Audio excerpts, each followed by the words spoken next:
బంధకాల నుంచి, చెరసాల నుండి తప్పించగలిగిన కృప. జెరమయా మహా గొప్ప ప్రవక్త, అగ్ని వంటివాడు. గర్భములోనే దేవుడు ఏర్పాటు చేసుకున్నాడు. రూపం ఇవ్వక మునుకే ప్రవక్తగా ప్రతిష్ఠించాడు.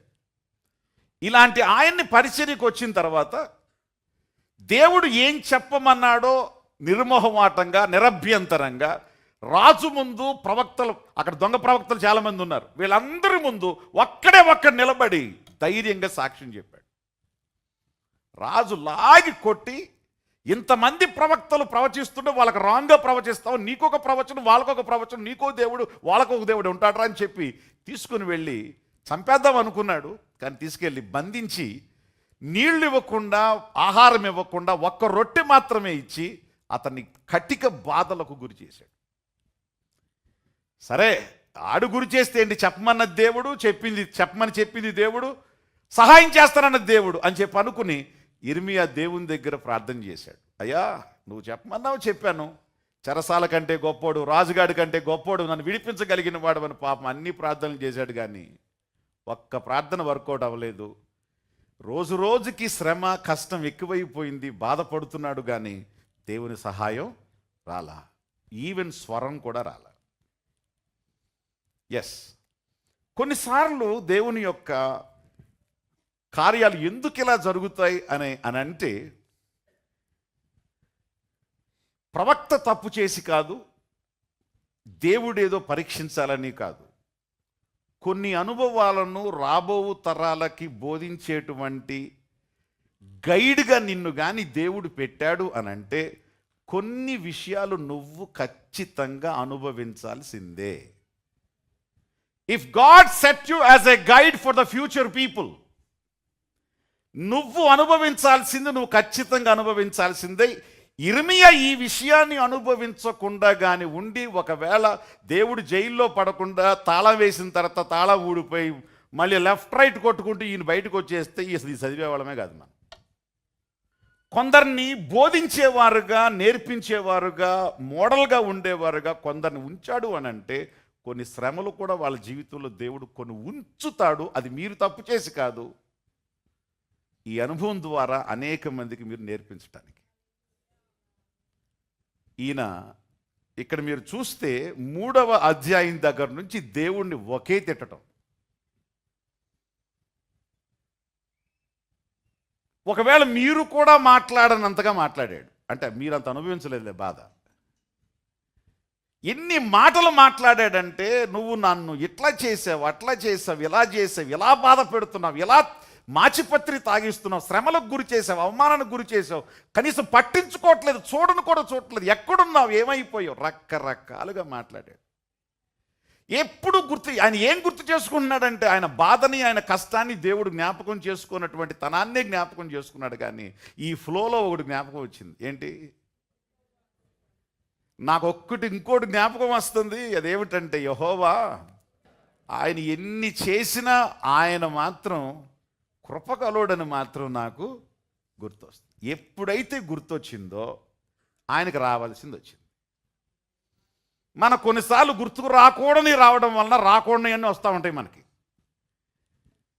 మీరు రావాల్సింది కరెక్ట్గా మీ మనసులో ఉందనుకో, మీ జీవితంలోకి రావాల్సిన బ్లెస్సింగ్ కూడా ఆల్రెడీ వచ్చేస్తుంది. కొన్ని దరిద్రాలకు కారణం మీ మనసులో ఉన్న కొన్ని దరిద్రాలే. కొద్ది మాట కటువుగానే అనుకోబాకండి, కొంతమందికి ఇట్లాగే ఎక్కుద్ది. కొన్ని దరిద్రాలు ఈరోజు ఉండడానికి గల కారణం మీ మనసులో ఉన్నటువంటి దరిద్రాలే కారణం. ఆ దరిద్రాలు అందుట్లోంచి తుడిచేస్తే ఈ దరిద్రాలు వెళ్ళిపోతాయి. ఎవరికి స్తోత్రం. జాగ్రత్తగా వినండి. ఈయనకొక్కడు గుర్తొచ్చింది. కష్టపెట్టినా, బాధ పెట్టినా, ఏం చేసినా యెహోవా ఎవరు? కృపగలవాడు, ఆయన వాత్సల్యత అనుదినం నా మీద నిలుస్తుంది. కాబట్టి ఈ రోజుకు నేను చావకుండా ఉన్నాను, లేకపోతే ఎప్పుడో రాజు నన్ను చంపేయచ్చు అని ఒక్కసారి జ్ఞాపకం చేసుకున్నాడు. ఆ రోజే అద్భుతం జరిగింది. ఆయన లాక్ ఓపెన్ అయింది, పోలీసు వాళ్ళు వచ్చారు. నువ్వేనా జెరమీయా? అవును నేనే. బయటికి తీసుకెళ్ళి అంతా రెడీ చేసి తీసుకెళ్ళి రాజు దగ్గర నిలబెట్టారు. ఈ రాజు కాదు, ఆ రాజు ఏ రాజు గురించి ఆయన ప్రవచించాడో ఆ కింగ్ నెబుకద్నెజర్. ఆయన అడిగాడు, నువ్వేనా జెరమయా ప్రవక్త? నేను చేసినవన్నీ నువ్వు చెప్పావట. మీ రాజు కళ్ళు తోడేస్తారని, 70 మంది కొడుకులు చంపేస్తారని, పట్టణాన్ని కూల్చేస్తారని, మందిరాన్ని తగలబెట్టేస్తానని, మీ సంపదంతా దోచుకెళ్ళిపోతాను, మిమ్మల్ని బానిసలుగా మార్చేస్తానని నువ్వన్నీ నేను చేసినవన్నీ ముందే చెప్పావట, నీకెట్ట తెలుసు అన్నాడు. నా ప్రభువు చెప్పాడు. మరి మీ రాజు వినలేదా? వినలా. మరి అందుకే ఆడికి ఆ దుస్థితి పట్టింది. నువ్వు చెప్పేవు కాబట్టి నీతో చెప్తున్నా, I want to give you life time deliverance. ఇక మరలా నువ్వు చెరసాల్లోకి వెళ్ళాల్సిన పని లేదు, ఏ కష్టంలోకి వెళ్ళాల్సిన పని లేదు. లైఫ్ టైం డెలివరెన్స్ నీకు ఇస్తున్నాను. నువ్వు బ్రతికున్నంత కాలం పంచభక్ష పరవాణాలతో నీకు భోజనం ఏర్పాటు చేస్తాను, స్టే ఏర్పాటు చేస్తాను. ఇక్కడ కావాలంటే నీ దేశంలో ఏర్పాటు చేస్తాను, మా దేశంలో కావాలంటే మా దేశంలో ఏర్పాటు చేస్తాను. నిర్ణయం త్వరగా చెప్పు అన్నాడు. ఏమన్నాడు? 3వ అధ్యాయం మొదటి నుంచి అంతా ఏమైపోయావు, ఎక్కడున్నావు, ఏం చేస్తున్నావు అన్నాడు. కానీ నీ దేవుని కృపను నువ్వు జ్ఞాపకం చేసుకుంటా. ఆయనకి చేసిన పనేమిటంటే life time deliverance. Life time అనండి ఒకసారి, ఇంకోసారి చెప్పండి. కొన్నిసార్లు మీరు దేవుణ్ణి సంతృప్తి పరిస్తే మీ జీవితానికి ఒక్కసారి ఆయన విధించాడంటే చాలు. పిల్లలు తినచ్చు. ఒక ఆయనకి దేవుడికి ప్రత్యక్షమే, నీకేం కావాలో కోరుకో అన్నాడంట. ప్రభువా అది కావాలన్నాడంట. సరే తీసుకో అన్నాడంట. ఈయన తెలివిగలనంట, నేను తీసుకోలే ప్రభు, నీ చేతితో ఇవ్వు అన్నాడంట. ఆయన చెయ్యంత, ఈయన చెయ్యంత. ఆకాశం నా సింహాసనం, భూమి నా పాదపీఠం అన్నాడు చెయ్యంత ఉంటుంది. ఈడు తరతరాలకి సరిపోయింది అది.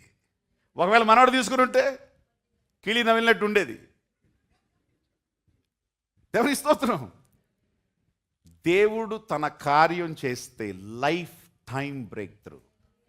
చెప్పండి, లైఫ్ టైం బ్రేక్ త్రూ అనండి. Through the grace of God this is possible.